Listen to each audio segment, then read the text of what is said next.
Allahumma salli wa sallim wa barik ala nabiyyina Muhammadin sallallahu alaihi wasallam wa ala alihi wa ashabihi wa man sara ala nahjihi bisanin ila yaumiddin. Amma ba'd.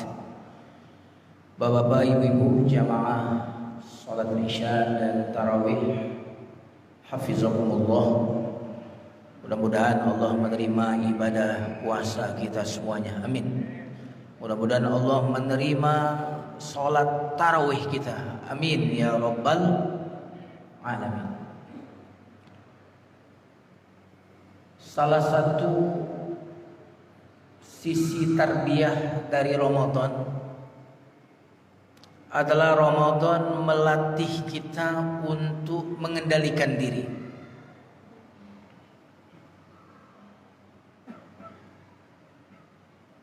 Kalau ada yang jalan ini, perhatiannya kepada yang jalan, kayak running text. Pinter juga panitia ini, jadi berjalan itu, biar jadi perhatian. Salah satu sisi tarbiyah Ramadan adalah self control, kemampuan kita dididik untuk mengendalikan diri. Di Amerika apa? Workshop Science of Self Control, workshopnya itu sangat diminati. Orang kalau ingin belajar mengendalikan diri itu harus bayar workshopnya.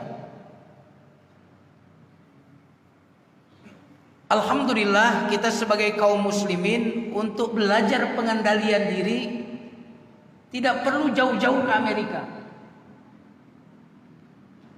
Kenapa demikian?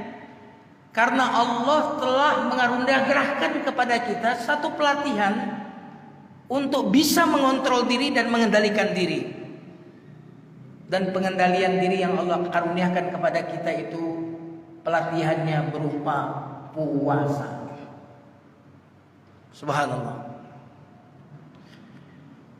Jamaah sekalian, hafizakumullah. Apa bedanya pengendalian diri versi puasa umat Islam dengan pengendalian diri versi Barat? Kata orang Barat, orang kalau mau melatih diri nggak boleh lapar, nggak boleh apa? Kalau mau mampunya kemampuan mengendalikan diri, perut tuh nggak boleh lapar.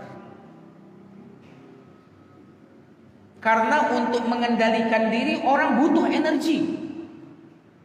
Kata mereka, maka perut enggak boleh lapar katanya. Akan tetapi justru melalui pelatihan puasa, justru puasa mengajarkan kepada kita ketika kita lapar, ketika kita haus, kita justru punya kemampuan untuk mengendalikan diri. Ini dahsyat, perbedaannya luar biasa. Versi Barat jangan lapar kalau mau pelatihan mengendalikan diri. Kalau versi kita, ketika kita mampu menahan lapar, mampu menahan haus, maka kita punya kemampuan untuk mengendalikan diri. Subhanallah. Ada apa dengan pengendalian diri ini?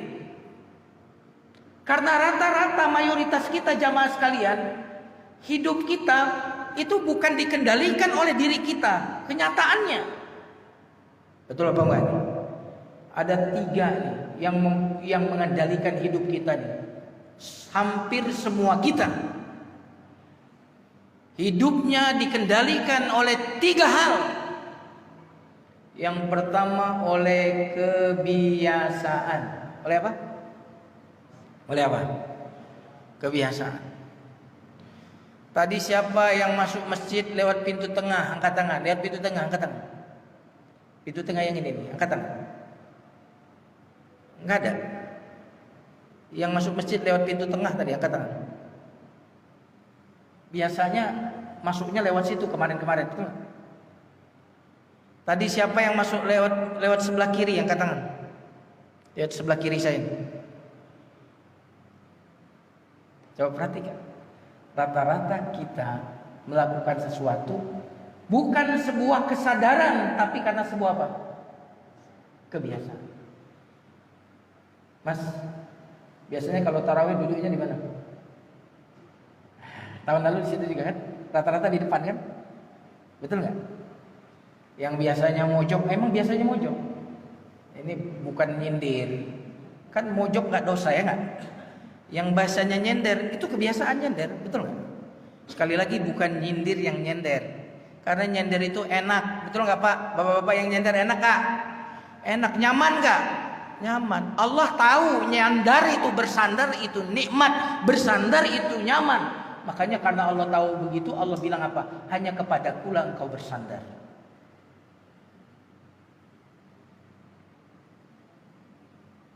Masalahnya kebiasaan-kebiasaan itu tidak semuanya kebiasaan baik. Betul atau tidak? Siapa yang biasa tidur pagi yang kata enggak? Tidur pagi itu pusing atau seger? Bangunnya seger atau pusing? Pusing, tapi masih dilakukan kan? Kebiasaan. Berarti bukan kita yang mengendalikan kita untuk tidur itu, tetapi kebiasaan itulah yang mengendalikan kita. Rata-rata kita hidup dikendalikan oleh kebiasaan. Saya biasa pakai ini. Makanya tadi cuma hitung nggak sampai 10 menit. Pas mau Allahu Akbar, ingat saya nggak pakai masker. Kenapa? Karena biasanya apa? Pakai masker. Jadi kebiasaan itu menjadi mengingatkan saya kebiasaan. Terus tadi bilang turut enggak? Oh, kamu tadi pindah dari alam ikhtiar kepada alam spiritual. Saat sudah di alam spiritual, kamu enggak boleh tenggelam dengan hukum kausalitas itu. Tadi waktu sebelum kamu masuk masjid, kamu mestinya begini. Tapi kalau udah di hadapan Allah, kamu tinggalkan selain Allah termasuk masker. Udah terlanjur ke bawah, betul nggak? Halo, nyambung nggak? Itu yang membuat saya nggak turun. Oh iya, saya kan sedang di hadapan Allah. Mestinya tanggal semua di hati saya, di hati. Tanggal selain Allah di hati saya termasuk masker. Di hati, bukan di mulut ya, bukan di sini ya. Paham insyaallah? Oke, lanjut. Ini kultumnya berapa menit?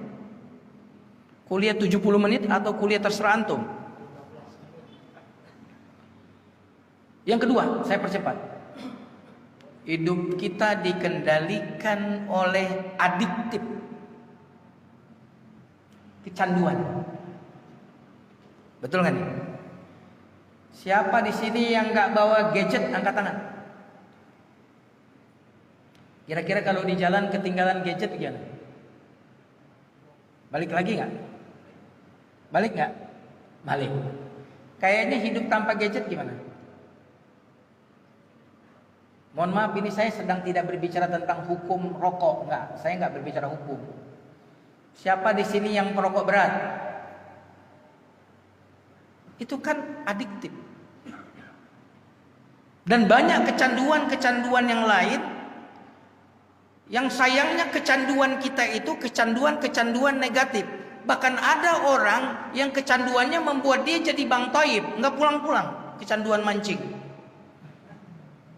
Mancing belut. Ustaz, enggak nyindir antum nih Ustaz. Kecanduan. Kecanduan gadget anak-anak kita, kecanduan gadget. Yang terakhir ini ketergantungan. Aku enggak bisa hidup tanpa ini. Lebih baik bercerai darimu daripada bercerai dari ini. Wah, itu bahaya. Ada nggak yang begitu? Jamaah sekalian yang dimuliakan Allah. Kebanyakan hidup kita ini seolah-olah berjalan tanpa kesadaran kita. Tanpa kesadaran kita, tiba-tiba berat badan kita sudah berlebih. Seolah-olah makanan yang masuk itu tidak dikendalikan, tidak dipikirkan oleh kita. Betul nggak nih? Tiba-tiba kita banyak kelebihan kolesterol, kelebihan apa lagi? Asam urat dan lain-lain. Seolah-olah waktu kita makan itu seolah-olah kita sedang hipnotis. Nggak sadar kita. Jamaah sekalian, 3 hal ini puasa. Puasa kemudian mengajarkan kepada kita pengendalian diri. Apa kata kunci dari pengendalian diri? Kapan kita disebut sudah bisa mengendalikan diri? Jawabannya satu kata. Makanya ada lagunya siapa dulu? Hanya ada satu kata almarhum itu. Apa satu kata itu? Tidak. Apa? Tidak. Siang hari haus. Tidak. Nanti maghrib. Siang hari lapar. Tidak. Siang hari tergoda oleh istri kita. Tidak. Ketika kita mampu mengatakan tidak, maka itu menunjukkan kita memiliki pengendalian diri. Ketika kita tidak mampu berkata tidak, berarti kita tidak memiliki pengendalian diri. Mengapa kita butuh pengendalian diri, jemaah sekalian, sebagai penutup? Karena sebagai manusia kita ini butuh pertumbuhan. Betul atau tidak? Kita butuh maju. Kita ingin tumbuh. Kita ingin maju. Jika hidup kita dikontrol oleh 3 hal tadi, apa tadi yang pertama? Kebiasaan. Yang kedua? Kecanduan. Yang ketiga? Ketergantungan. Ketika hidup kita dikontrol oleh 3 ini, maka kita tidak akan pernah berubah dalam hidup ini, tidak akan pernah maju. Makanya di zaman sekarang ini orang yang nggak berubah hidupnya, nggak maju-maju. Dagang nggak berubah-ubah, masih offline aja, itu nggak laku. Harus online sekarang, betul nggak? Dulu ada perusahaan taksi, ketika dia tidak berubah, maka dia digantikan oleh berbagai macam aplikasi-aplikasi yang ada. Perusahaan besar. Maka jamaah sekalian yang dimuliakan Allah, Ramadan mengajarkan kita agar keluar dari zona nyaman, agar berubah. Yang pasti dari masa depan adalah masa depan pasti tidak sama dengan hari ini. Dan dengarkan ini, orang-orang yang menolak untuk berubah, padahal perubahan itu tidak pernah berhenti, maka orang-orang yang tidak mau berubah menjadi lebih baik, sesungguhnya hidupnya sudah selesai dan berakhir. Ramadan mengajari kita untuk tumbuh, mengajari kita untuk meninggalkan zona nyaman menuju zona yang lebih baik lagi, yang lebih baik. Dan itu akan kita gapai ketika kita memiliki kendali diri. Dan kendali diri itulah dalam bahasa Al-Quran namanya takwa. Apa? Apa? Takwa. Ittaqun nisa. Oh, tahanlah dirimu dari godaan perempuan, jangan turuti. Ittaqun nar. Tahan dirimu dari perbuatan-perbuatan yang bisa membuat kau masuk neraka. Takwa adalah pengendalian diri. Makanya mengapa orang yang takwa hidupnya pasti mudah, rezekinya pasti banyak, masalahnya pasti ada jalan keluar. Wa may yattaqillaha yaj'al lahu makhraja. Wa may yattaqillaha yaj'al lahu makhrajan wa yarzuqhu min haitsu la yahtasib. Wa may yattaqillaha yaj'al lahu min amrihi yusra. Selamat berlatih, berdoalah kepada Allah agar kita keluar sebagai pemenang, menjadi orang-orang yang bertakwa di akhir Ramadan kelak. Amin ya rabbal alamin. Barakallahu li wa lakum. Wassalamualaikum warahmatullahi wabarakatuh.